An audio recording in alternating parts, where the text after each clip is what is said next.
ආයිබෝවන් යාළුවනේ අද මම ඔයාලට කියලා දෙන්නේ ඕනම ගෙදරක තියෙන අමුද්‍රව්‍යකින් අපේ ඇඟේ ලෙඩ රෝග ගොඩක් අඩු කරගෙන ඉක්මනින් කෙට්ටු වෙන්න පුළුවන් සුපිරිම තේ එකක් හදාගන්නේ කොහොමද කියලා. ඉතින් යාළුවනේ කොලෙස්ටරෝල් ඒ වගේම දියවැඩියා වගේ ගොඩක් රෝග අපිට ලේසියෙන්ම මේකෙන් අඩු කරගන්න පුළුවන්. ඒ වගේම තමයි ගොඩක් අඩු වියදමක් ගොඩක් අඩු කාලයක් තමයි මේක හදාගන්න යන්නේ. අපි නම් බලමු මේ සුපිරිම තේ එක ලේසියෙන්ම හදාගන්නේ කොහොමද කියලා.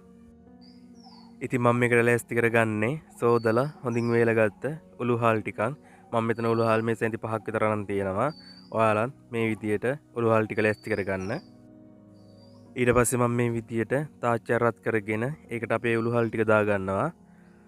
අනිවාර්යයෙන්ම යාළුවනේ ලිපේ ගින්දර සාමාන්‍ය ප්‍රමාණයටත් වඩා අඩුවෙන් තියාගන්න ඕන. අඩු ගින්දරේ තමයි අපි මේ ටික රත් කරගන්න ඕන. ඔයාලට මේක මේ විදියට රත් කරන්න නැතුව නම් තේ එක හදාගන්න පුළුවන්. හැබැයි මේ වගේ කුළු බඩු වල රසායනික ගුණය ඇක්ටිව් වෙන්නේ ටිකක් රත් වුණාන් පස්සේ. අපි තේ එක හදන වෙලාවට කොහොමත් මේක ආය තම්බන නිසා මේ විදිහට බෙදගත්තේ නැතුණාට අවුලක් නැහැ. හැබැයි මේ විදිහට බෙදගත්තන් පස්සේ හොඳ රසකට අපිට ඒක බොන්න පුළුවන්. ඒ වගේම තමයි මේක බෙදගත්තන් පස්සේ හොඳ සුවඳකුත් තියෙනවා.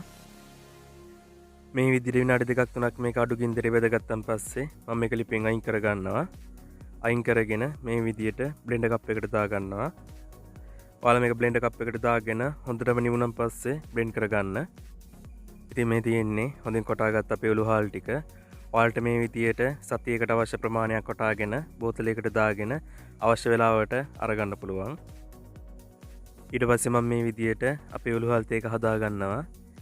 ඉතින් යාළුවනේ මේ වීඩියෝ එකේ පේන විදියට ඔයාලට මේකෙන් ගොඩක් ලෙඩ රෝග අඩු කරගන්න පුළුවන්. මේ විදියට උළු හාල් තේ ඇඳි එකමාරක් විතර කෝප්පෙට දාගෙන හොඳින් නටනොනු වතුර මේකට එකතු කරගන්න. ඔයාලට කැමති නම් මේක පෙරලා අරගන්න පුළුවන්. එහෙම නැත්නම් මේක නිවෙන්න තිබ්බන් පස්සේ ඔක්කොම කුඩු ටික පල්ලෙහාට බයිනවා. ඊට පස්සේ උනත් බොන්න පුළුවන්. ඒක ඔයාලා කැමති විදියට හදාගන්න. ඉතින් යාළුවනේ අපේ ඇඟේ ලෙඩ රෝග ලේසියෙන් අඩු කරගන්න පුළුවන් ගොඩක් අමුද්‍රව්‍ය අපේ මුළු තැන්ගේම තියෙනවා. ඉතින් මේ වගේ දේවල් මම අනිවාර්යෙන් ඉස්සරහටත් ඔයාලට ගේනවා. ඒ නිසා channel එක හොඳයි නම් පල්ලෙහා තියෙන රතු පාට subscribe button එක ඔබලා එහා පැත්තේ තියෙන bell එකත් all දාගෙන යන්න. එහෙනම් යාළුවනේ ඔයාලත් මේක අනිවාර්යෙන් හදලා බලන්න.